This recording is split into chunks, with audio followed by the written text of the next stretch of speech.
তো গাইস বাচ্চাদের ভিডিও, ঠিক আছে গাইস?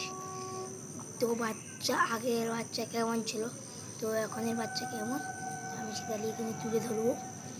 তো আগের বাচ্চা ছিল কি খেলতো, কেমন ছিল, সেটা তুলে ধরবো।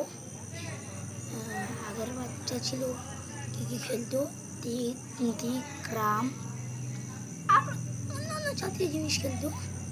তো এখনও বাচ্চা কি খেলে, জুরাসিক যুগ, ফ্রি ফায়ার, টিভির গেম আর ইত্যাদি অনেক কিছুই খেলে, অনেক কিছু তো খেলে।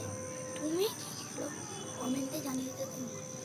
আর তোমার হাতে সুন্দর হয়ে থাকে প্লিজ লাইক করে চ্যানেলটি সাবস্ক্রাইব করে দিও। এখন তো টাটা, তো দেখা হচ্ছে পরের ভিডিওতে, টাটা।